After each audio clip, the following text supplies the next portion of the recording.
साथियों, स्वागत है आपका आपके अपने YouTube चैनल अग्नि कंपटीशन पर। उम्मीद करती हूँ आप सभी स्वस्थ होंगे और अपनी परीक्षा की तैयारी अच्छे से कर रहे होंगे। आज की डिक्टेशन रहेगी 10 मिनट्स की और स्पीड रहेगी 100 वर्ड पर मिनट। डिक्टेशन स्टार्ट होगी 5 सेकंड में और आप इस डिक्टेशन को लेने के लिए यानी कि इस मैटर को लेने के लिए आप हमारे टेलीग्राम चैनल से जुड़ सकते हैं, जिसका लिंक इस वीडियो के डिस्क्रिप्शन में आपको मिल जाएगा। डिक्टेशन स्टार्ट हो जाएगी 5 सेकंड के बाद। Ready, start. प्यारी बहनों और प्यारे भाइयों, हमारे देश ने समाजवाद के बुनियादी सिद्धांतों को स्वीकार किया है, जिन्हें मजबूत बनाने की दिशा में यह राष्ट्र आगे बढ़ रहा है। इन सफलताओं पर विशेष रूप से उन पर जो हमें पिछले 2-3 वर्षों में मिली हैं, उन पर हम गर्व कर सकते हैं। प्रगति की गति को अभी और तेज करना होगा और हम सबको एकता और निष्ठा की भावना से कंधा मिलाकर काम करना होगा। हमें उन्नति के रास्ते में अनेक रुकावटों का मुकाबला करना है। यह लड़ाई किसी व्यक्ति विशेष या गुट के विरुद्ध नहीं, बल्कि सांप्रदायिकता, जातिवाद और क्षेत्रीय शक्तियों के विरुद्ध है। हम इस राष्ट्रीय प्रयास में सफलता सभी वर्गों के लोगों के पूर्ण सहयोग से ही प्राप्त कर सकते हैं। यह वर्ष उत्पादकता वर्ष के रूप में मनाया जा रहा है। उद्योग धंधों का बुनियादी ढांचा बेहतर होने के कारण पिछले कुछ वर्षों के उद्योग धंधों में उत्पादन काफ़ी बढ़ा है। 2001 में हमारे देश ने 8% से अधिक औद्योगिक विकास की प्राप्ति की है। यह सब मजदूरों, वैज्ञानिकों और प्रबंधककर्ताओं के सहयोग से ही संभव हो सका है। अनाज के मामले में हमारी खेती का आधार काफ़ी मजबूत हो गया है। यह हमारे देश के काश्तकारों की लगातार मेहनत का ही फल है। उपज बढ़ाने के उनके इस काम में कृषि वैज्ञानिकों और प्रशासकों ने काफ़ी मदद दी है। 2001 में अनाज का उत्पादन आज तक के हुए रिकॉर्ड से पिछले सब वर्षों से अधिक हुआ है। मुझे इस बात में कोई संदेह नहीं है कि उत्पादकता के इस वर्ष में हम उद्योग और खेतीबाड़ी में उत्पादन को और आगे बढ़ाएंगे। भारत को प्रौद्योगिकी के क्षेत्र में दुनिया के प्रगतिशील देशों में गौरवपूर्ण स्थान हासिल है। हमारे देश के विशेषज्ञ दुनिया के लगभग सभी हिस्सों में काम करते हैं। हमें अपने वैज्ञानिकों और प्रौद्योगिकीविदों द्वारा प्राप्त सफलता पर नाज है। इससे बड़ी हिम्मत होती है। हमें और भी इस तरफ ध्यान देना होगा, क्योंकि कड़ी मेहनत और अनुशासन से ही हम उत्पादन बढ़ाकर अपने देशवासियों के जीवन स्तर को ऊंचा उठा सकते हैं। जनशक्ति और आर्थिक साधन जो देश में मौजूद हैं, उनके इस्तेमाल से हमारे देश के लोगों के लिए ज़्यादा से ज़्यादा उत्पादन करना और पैदावार बढ़ाने के ऊंचे दर्जे को हासिल करना मुश्किल नहीं होगा। आवश्यक यह है कि हम एकाग्रता और पूरी लगन के साथ राष्ट्रीय प्रयासों में जुट जाएं।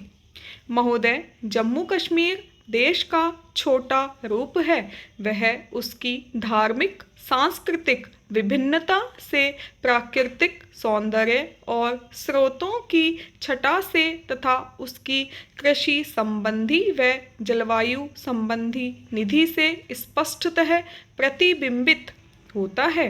गत कुछ वर्षों से राज्य पाक प्रायोजित उग्रवाद की समस्या से दो चार है, जिसने न केवल असंख्य मानव जीवन हड़प लिए और संपत्ति सार्वजनिक और निजी दोनों को भारी क्षति पहुंचाई, बल्कि राज्य की अर्थव्यवस्था पर भी बहुत बुरा प्रभाव डाला, जिससे विशेष रूप से कश्मीर घाटी में विकास अत्यधिक कम हो गया।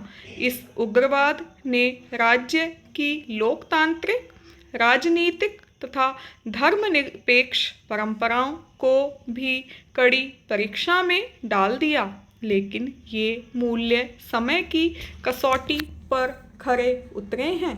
वित्तीय संकट के कारण राज्य की समस्याएं गंभीर हो गईं।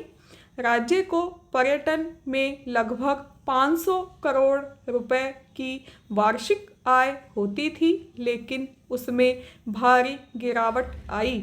इसके अलावा राज्य की जन उपयोगिताओं तथा आधारिक संरचना को हानि पहुंची।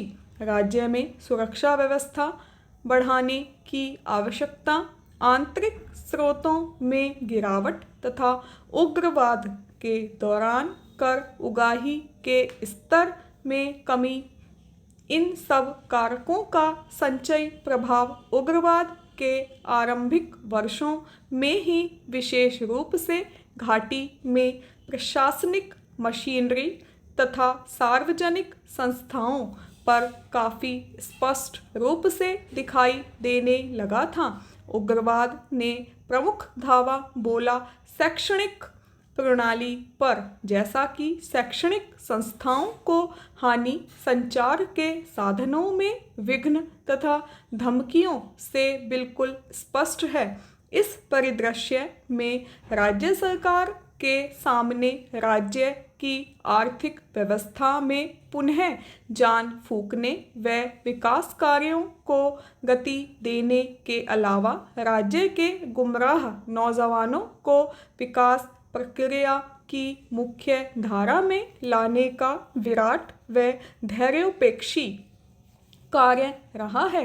राज्य में विकास कार्यों को गति देने तथा जनता की कठिनाइयों को कम करने का उद्देश्य सामने रखते हुए राज्य की प्रशासनिक मशीनरी पुनः सक्रिय हो गई। उनको देखते हुए पिछले कुछ वर्षों की कहानी सभी स्तरों पर आर्थिक क्षेत्र में सुधार तथा विकास कार्यों में निरंतरता बनाए रखने, गरीबी रेखा से नीचे रहने वाले लोगों की सहायता तथा जनजीवन के स्तर में सुधार लाने के प्रशासन के दृढ़ और सतत प्रयासों की गाथा है। राज्य सरकार ने इन वर्षों में सभी क्षेत्रों में प्रभावशाली उपलब्धियां अर्जित की हैं। धीरे धीरे वहां की परिस्थितियों में अनुकूल परिवर्तन हो रहे हैं जो उत्साहवर्धक हैं। महोदय, हमारा पड़ोसी देश पाकिस्तान हमारे एक अच्छे पड़ोसी की तरह व्यवहार नहीं कर रहा है तथा वह कश्मीर में अशांति फैलाने का प्रयास कर रहा है। पाकिस्तान इससे पूर्व 3 बार भारत पर खुला आक्रमण करके ही जब अपने उद्देश्यों में सफल नहीं हुआ तो उसने भारत के साथ छद्म युद्ध शुरू किया है। पाकिस्तानी शासन हमारे गुमराह युवकों को उग्रवाद का प्रशिक्षण तथा हथियार देकर उग्रवाद को बढ़ा रहे हैं तथा प्रदेश की जनता के दुखों को निरंतर बढ़ा रहे हैं।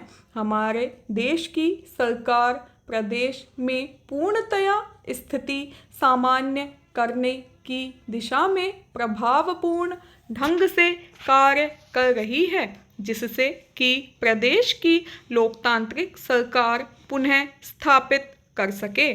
सरकार प्रदेश की जनता की जानमाल की रक्षा करने के लिए न केवल कृतसंकल्प है, बल्कि इस बात पर भी नज़र रखे हुए है कि लोगों की प्रतिष्ठा, पहचान तथा उनके कल्याण पर किसी भी प्रकार आँच नहीं आए। लेकिन पाकिस्तान कश्मीर में हिंसा को बढ़ावा देने के लिए भाड़े के विदेशी सैनिकों की घुसपैठ करा रहा है।